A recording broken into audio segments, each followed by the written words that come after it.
From your home of Super Bowl 52 and your home of the 2018 Winter Olympic Games, this is KRBC, Abilene's local news at 5.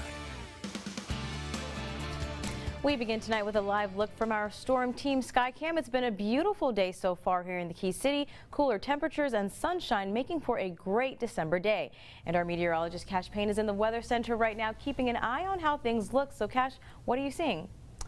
Well, Febin, there's not a whole lot to see right now. The quiet weather pattern continues for the big country. Now we'll start you out on satellite radar. We started out, pretty much all of us, near freezing this morning, but with those mostly sunny skies, we warmed into the low to mid 50s this afternoon. Looking at our currents, we're still in the low 50s right now out at the Abilene Regional Airport. Those winds are starting to shift around. They'll switch out to the southwest going into this evening, starting to push in a little bit more warmer air and also a little bit more moisture, so that maybe going into this weekend we could see a rain chance. But tonight we will remain mostly clear, pretty cool around sunset, dropping into the 40s. Going into the 8 o'clock hour, you might need a jacket this evening because it will be fairly chilly under mostly clear skies, with temperatures dropping once again near freezing. Febin? All right, Cash, thank you. And with the weather turning colder across much of the country, flu outbreaks have begun nationwide. It's really affecting some of our neighboring states, with a city in Oklahoma and even Dallas having to close school due to many absences.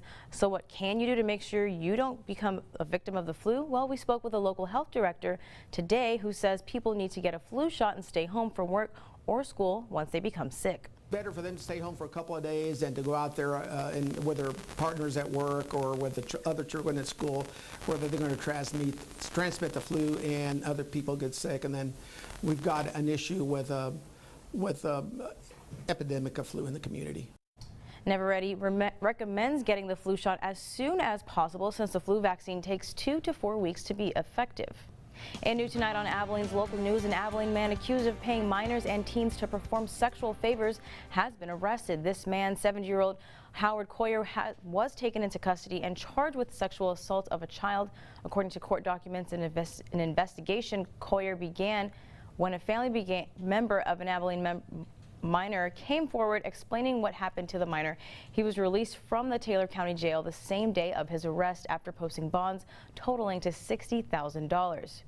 And a locally conducted sting operation revealing a North Abilene massage parlor has been busted for prostitution, according to court documents obtained by KRBC. Their investigation into the Greenland massage parlor off of Judge Ely Boulevard began in October of this year, when an undercover agent went into the parlor, paid for a massage, and was then taken by a coworker that she would perform a sexual act for money.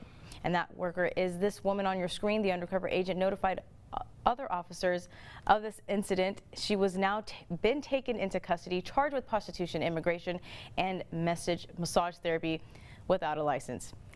And in case you missed it yesterday, Abilene police are warning the public of jury notice scammers calling citizens through APD's non-emergency phone number to collect fraudulent fines. Now, victims of these scams reports they received a call from an individual pretending to be a Sergeant Wilson, who told them they had missed jury duty and were now being fined $500. The suspect demanded payment in the form of 3 prepaid debit cards. Police say one victim fell for the scam, paying $100.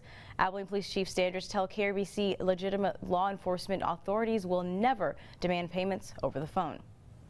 And unfortunately, though, a woman in Lubbock wasn't so lucky, fell subject to a phone call scam going around in Lubbock, where the phone calls from someone posing as sheriff's office employee are popping up on residents' phones.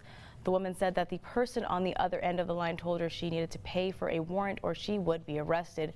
The woman thought it was a legitimate phone call, but when the scammer told her to pay through a money pack and to meet at a CVS pharmacy, she knew something wasn't right. He said that I had a warrant out for not going to grand jury duty with Judge McClendon, and McClendon signed the paper knowing that I would either have to pay $1,072 or go to jail for 3 days, no bond.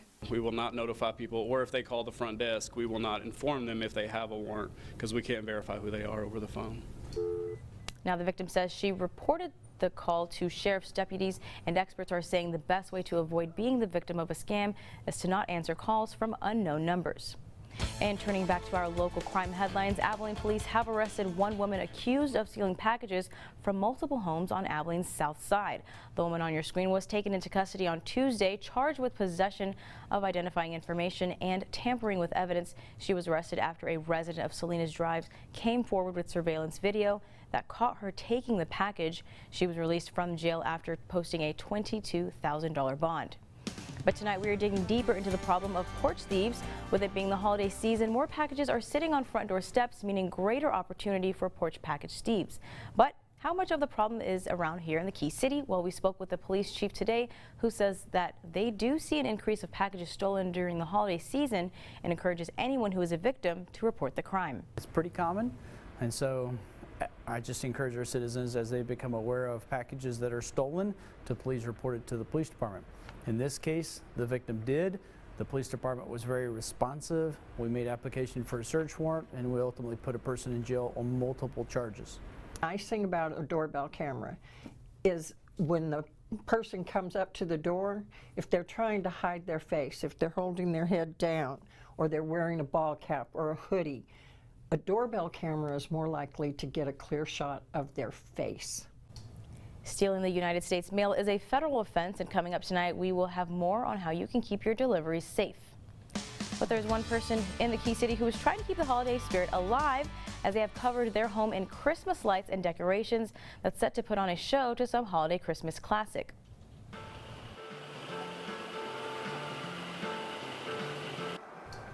This home, located on Pennington Drive, is giving people a reason to stop. Resident Stephen Lindbergh has been working for a couple of months now, making sure his Christmas lights are synced perfectly with the music, a tradition he does every year. But after suffering a broken arm, he recruited some help from a friend to keep the show going on. Because I see people's houses all the time, and I think it'd be cool to do that. And then here I got to be a part of doing it, and it feels kind of cool. The whole project began in October and was officially completed 3 weeks ago. The festive light show begins at 7 p.m. and goes on until midnight.